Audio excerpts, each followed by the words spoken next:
Hello and welcome students, welcome to our EVS session, and today we are going to start our chapter, or today is our day 3 of part 3 of our EVS lecture. So let's start student. Yes. तो क्या है यहाँ पर देखो, मैंने पहले session में आपको बताया था, हाँ, the map given below depicts famous food items from Maharashtra and it's adjoining states. Study the map and complete the following table. देखो यहाँ पर आपको एक मैप दिया है और जो महाराष्ट्र में डिफरेंट स्टेट्स है वहाँ पर कौन सा फूड आइटम फेमस है वो आपको यहाँ पर दिया है. आपको उस टेबल में क्या करना है स्टूडेंट्स, राइट करना है. नीचे एक टेबल दिया है, देखो डिस्ट्रिक्ट, स्टेट, फूड आइटम और मेन इंग्रेडिएंट. मेन इंग्रेडिएंट मतलब जो फूड आइटम है उसमें ज़्यादा मेन, सबसे मेन क्या यूज़ किया है वो आपको यहाँ पर राइट करना है. तो देखते हैं one by one. Okay, draw a table like the one show below. ये टेबल आपको ड्रॉ करना है जैसे बताया है. Make a list of district, states and their famous food items. आपको लिस्ट बनानी है डिस्ट्रिक्ट, स्टेट की और वहाँ के फूड आइटम्स की. Find out which grain, fruit, vegetable these items are made from and write that in third column. और third column में क्या लिखना है आपको, कौन से इंग्रेडिएंट्स से वो फूड बना है वो आपको राइट करना है. जैसे कि फॉर एग्जाम्पल देख लो स्टूडेंट्स, हम देखते हैं नासिक का, है ना, हमारा डिस्ट्रिक्ट नासिक है तो हम पहले नासिक का देखते हैं. सो हियर यहाँ पर ये वाला जो है ये नासिक का. सो नासिक में ये जो येलो कलर के सर्कल दिख रहे हैं ना, वहाँ पर फूड आइटम उन्होंने दिए हैं. तो नासिक में क्या दिख रहा है स्टूडेंट्स, मांडे. मांडे मतलब पूरन पोली जो होती है वो आप खाते हो, कोई फेस्टिवल होता है तो आपके घर पर जो भी कुछ मीठा बनता है तो आप क्या पूरन पोली करते हो. अब देखो स्टूडेंट्स, हमारा आगे का फेस्टिवल कौन सा आ रहा है, यस, बैल पोड़ा बोलते हैं, तो हम उस दिन पूरन पोली बनाते हैं. सो पूरन पोली क्या होता है, ये एक रोटी टाइप होती है. और मांडे मतलब क्या स्टूडेंट्स, ये बहुत बड़ी रोटी है जो हम खापर होता है ना उस पर हम इसे बनाते हैं. और ये जो पूरन पोली है ये किससे बनती है, व्हीट से बनती, गेहूँ से बनती है. तो यहाँ पर आपको क्या लिखना है, यहाँ पर आपको नासिक लिखना है और यहाँ पर फूड आइटम लिखना है मांडे, इस तरह से. और कौन सा, व्हीट इसका मेन इंग्रेडिएंट है. तो इसी तरह से आपको बाकी के क्या लिखने हैं स्टूडेंट्स, स्टेट, डिस्ट्रिक्ट्स और ये राइट डाउन करने हैं. Okay, now next is the main crop grown in any region is use to make various items in that reason.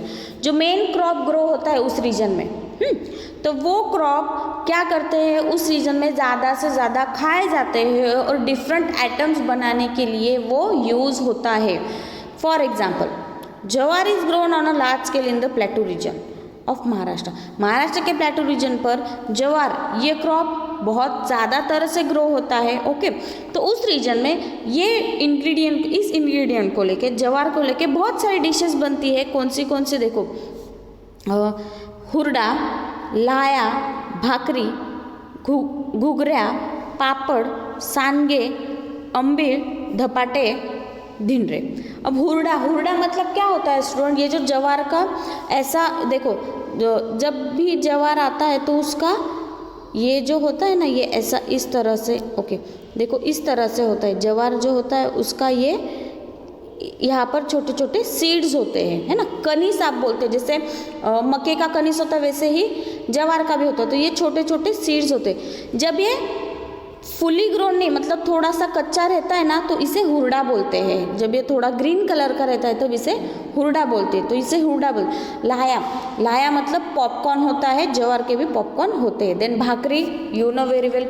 घुघऱ्या, papad, ये सारी चीज़ें आपको मालूम है. Now all are preparation of jowar enjoyed in that region. और ये सारे प्रिपरेशंस मतलब ये सारे डिशेस जवार से बनते हैं और वो वहाँ के लोग ये बहुत अच्छे से खाते हैं.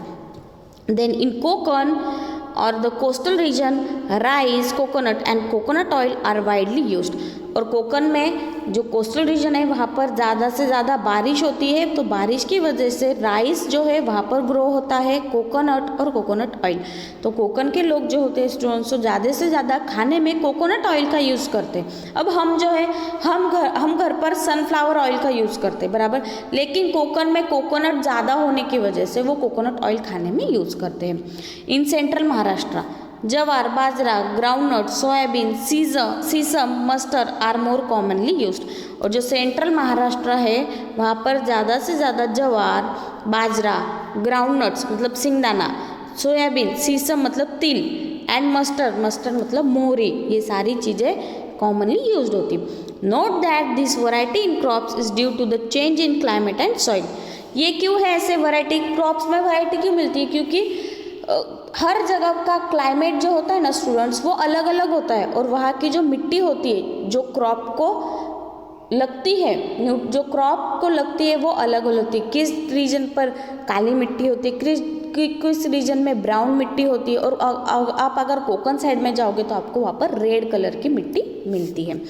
The crops grown in a region determine the diet of the people in that region. और जैसे ही क्रॉप्स ग्रो होते हैं तो उनका जो रीजन होता है और जो रीजन में वो लोग रहते हैं उनका डाइट उस क्रॉप पर डिपेंड होता है। डाइट मतलब क्या स्टूडेंट्स, जो वो डेली खाना खाते हैं उसे हम डाइट बोलते हैं। ओके, तो जो क्रॉप होता है उस पर उनका खाना डिपेंड होता है और फिक्स्ड होता है। Now next is, do you know students, some fruits and vegetables which are previously available only in a certain season are now available all year around. There are several reasons for this. अब देखो students, कुछ fruits जो होते हैं पहले क्या होता था, एक फिक्स्ड सीजन में ही अवेलेबल होते थे, लेकिन अभी क्या हो रहा है, सारे के सारे पूरे ईयर सारे मतलब वो जो फ्रूट है वो पूरे ईयर देखने मिलता है। अब देखो एप्पल का ही ले लो, एप्पल जो है वो ज़्यादा से ज़्यादा विंटर सीजन में आता है, लेकिन आप हर शॉपकीपर के पास, फ्रूट सेलर के पास जाओगे तो आपको 12 मंथ एप्पल देखने मिलेगा। सो फर्स्ट इज, तो इसके पीछे भी कुछ रीज़न है, तो क्या है वो वन बाय वन हम देखेंगे।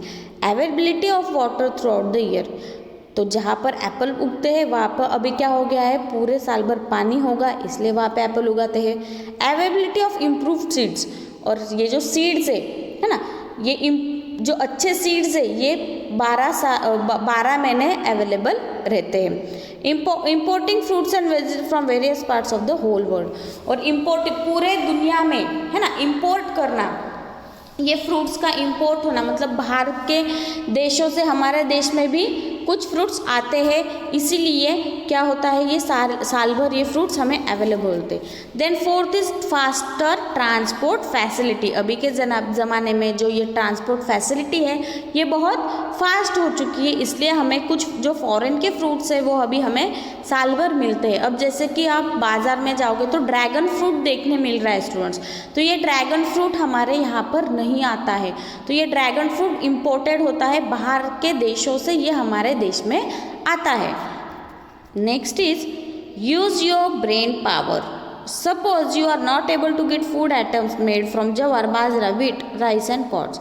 सपोज आपको ये फूड आइटम्स नहीं मिल रहे, जवार से बना हुआ, बाजरा से, व्हीट से, राइस से और कॉर्न से। Okay, think of food items that you will have to and in that case make a list of such item.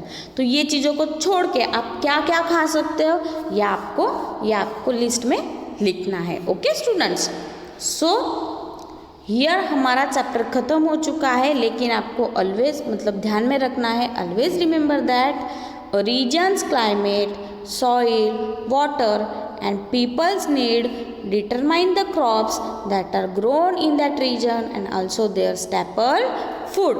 Reason मतलब ऐसा रीजन जिसमें क्लाइमेट, सॉइल, वाटर और पीपल की जो नीड्स है वो determine the crops that are grown in that region. जिस region में वो क्रॉप उगता है वो पीपल्स की नीड क्या करता है, पूरी करता है।